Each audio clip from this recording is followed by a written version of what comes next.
While the holiday season is known for being a joyous time for celebration, that's not the case for everyone. According to the U.S. military, service member suicide rates during the last quarter of the year increased by 25% from 2019 to 2020. Our Darian Leddy spoke with a psychologist who specializes in military member mental health. And Darian, what does he think is the reason for this big increase? Tom and Caitlin, he told me that suicides among military members have been increasing for years.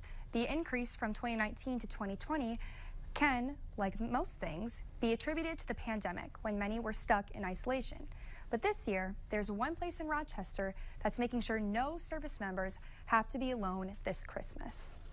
More than 150 military members took their lives by suicide in the last 3 months of 2020. Dr. Norton says people in the military face unique stressors that many cannot relate to. Being away from home is part of that stress. Multiple deployments. I've talked with individuals who have been deployed to Iraq and Afghanistan 5, 6, 7 times.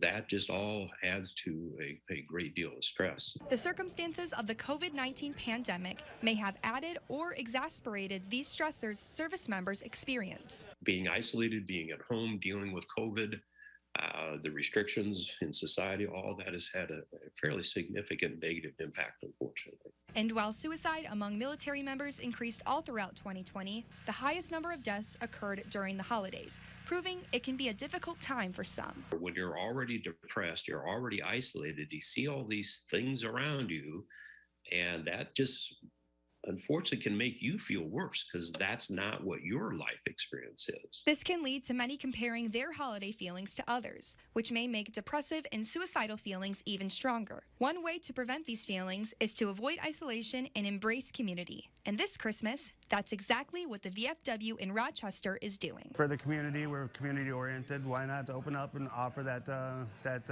area for people to come and congregate? And just do something and reach out to the community for people in need. For the employees who are working at the VFW on Christmas, they are happy to give up their time at home for the military members who have sacrificed that much more. We appreciate the services that they've done for our country, and we want to continue to recognize that any way we can. One way all of us can help service members during this time is to simply reach out. When you know somebody who's struggling, reach out, give them a call, say how you're doing, ask them out for coffee. Just that connection sometimes can be very positive. And the VFW